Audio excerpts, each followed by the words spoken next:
So the first thing, right out of the gate, we're going to go straight to it because this was the main headliner that I thought of when I was listening to 97 on the Ticket with the Sony and Jansen show. Brad Holmes was on the 97 on the Ticket.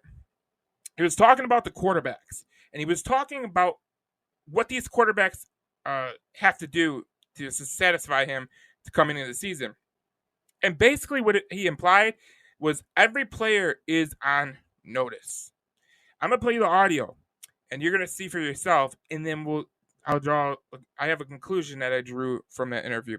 So I'll play that right now, and I'll get to you on the other side of the break. And Jared, you were part of the group that drafted him in L.A. Are you confident that he can get to that next level? I know he went to a Super Bowl, but become a top-flight quarterback. And if not, the backups, are they okay? Are they good enough for you guys? Yeah, I mean, all three of them, they know that they got to earn it, and they know that they have to prove it. And, starting with Jared, Jared knows that, look, he has to go out there, prove it. He's got to earn it. He's got to perform better than he did last year. Now, I've always said, I give Jared so much credit and respect for everything that he had to endure last season, but he knows what he has to do. And Tim and David, those guys knows that they need to improve, and it's an open competition for that backup spot, but it's something that will be. So as you heard in that audio, he was saying about the quarterback room, they have to perform or he's not going to be happy. Obviously, with his backup situation with Tim Boyle, Dave Blau, he's got confidence, but they need to show that he can, he's got to earn their confidence even more. But what I was really kind of taken back by was he basically implied if Jared Goff doesn't play better than he played last year, there could be major repercussions with Jared Goff. Now, Jared Goff, last year, let's just go through it, 67.2 completion percentage. He had 6.6 yards per attempt, which is down from his career average. He had 19 touchdowns and 8 interceptions. Wasn't the best year for Mr. Jared Goff, but it could have been better.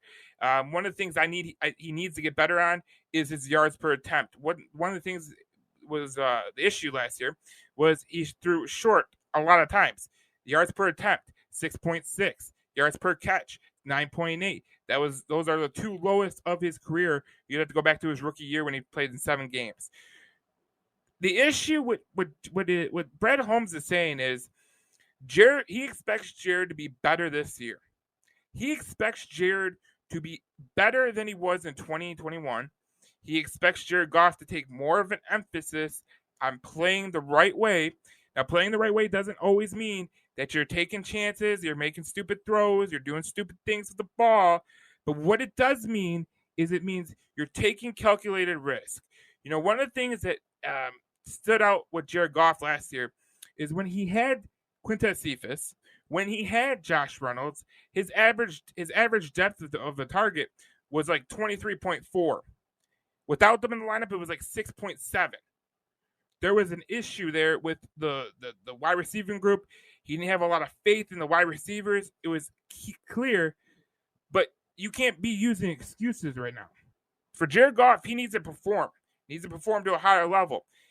Can he perform to a higher level? I'm not sure. I think he can. I believe that Jared Goff can play a vital role in being a critical piece to a team going to the playoffs, going to the Super Bowl. He did it before. I'm pretty sure he could do it again. Jared Goff has done a really, really good job as a pro, as the way he's approached the game, the way he's came here and he's worked his ass off. And not only that, but you look at Jared Goff and you go, there's issues that he has. Can we overlook them? No, you really can't overlook them.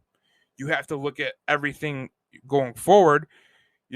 Obviously, if this team goes 5-13, obviously you're going to be looking for a quarterback. I mean, there's a lot of talent. This team is more talented than a lot of teams Stafford had. We keep bringing it back, but look at this wide receiver group. Quintez Cephas might have went down today with the ankle injury. Even then, with Quintez Cephas out, you still have Josh Reynolds, DJ Chark. You have Amon-Ra.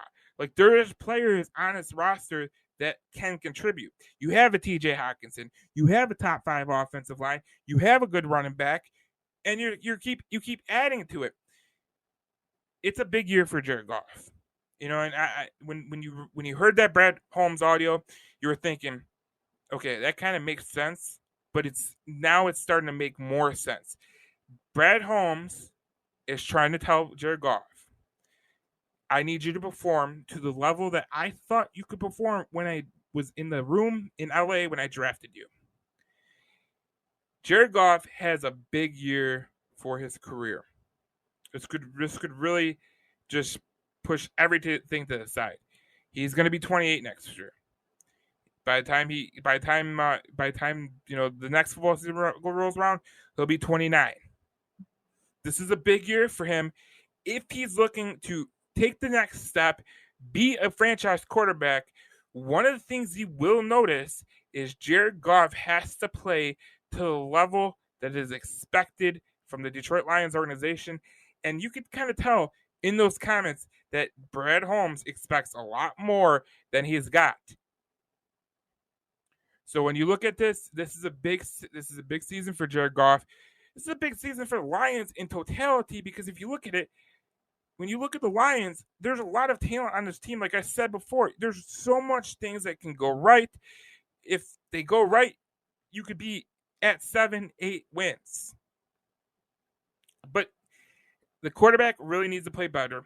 The yards per attempt needs to go up. The yards per catch needs to go up. The yards per pass completion needs to go up. And to be honest, his yards per game was one of the worst in his career. You have to go back to his rookie year again to get to that level. His quarterback rating was high. His QBR was just below average. He did get sacked the most times in the NFL. I mean, in his career last year, but that's because of the offensive line. There was injuries to the offensive line, and they really didn't start to gel until the end of the season.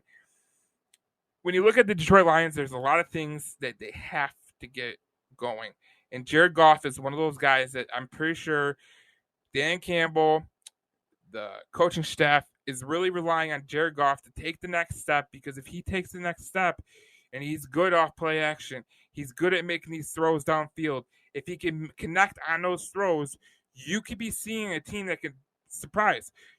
We talked a couple of shows ago about how the national betting favorite is the Lions, and you wonder why. Obviously there's Jared Goff.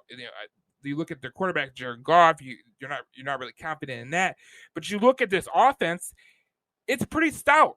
And when we get to our player tiers, you're going to see that there is some pretty good talent on this roster that could gel up to being a good to elite player. He's getting back Frank Reich now. He has a year full of Penei Sewell. He has a year full of Taylor Decker. He has another year of Jonah Jackson getting better. He's going to get obviously Vita's coming back. He took a pay cut. This is a big year for Jared Goff. And you have to expect Jared Goff will play better in 2021, or he's likely looking at his career in the crossroads, because let's be honest, if you're a quarterback and you can't perform with this offense, you can't perform with any offense, because this offense has the ability to block for you, keep you protected. You can run the ball. You have playmakers on the outside and in the inside with T.J. Hawkinson. It's a big year for Jared Goff in 2021, and there's just not much you can say more about Jared Goff and the Detroit Lions going into 2022. Huge year in 2022 for Jared Goff. He needs to be more aggressive. He needs to be more trustworthy of his receivers. He's got more talent. There's no excuses, and we're gonna see where the ball lies. Obviously, we don't expect them to play in preseason, but we will see him at some point in the regular season. But maybe we'll see him in the third game of the preseason. It'll be interesting to see what Ben Johnson and the Dan Campbell they draw up for Jared Goff, because if you look at Jared Goff, they said that they were going to put in some wrinkles where they were going to use some plays that he really liked in LA. So they are crafting the offense towards Jared Goff. So he needs to play better in 2022 to satisfy what the Dan Campbell thinks, what Brett Holmes thinks, what the Lions brass thinks. And that's how it is. Now, in the next segment, we are talking about my player tiers. The player tiers is simple. It's truly simple. I'll get into it in the next break, but it's going to be very, very forthcoming, and you're gonna see where the Lions are in their rebuild process, and we will get to that on the next segment of Kings of the Jungle.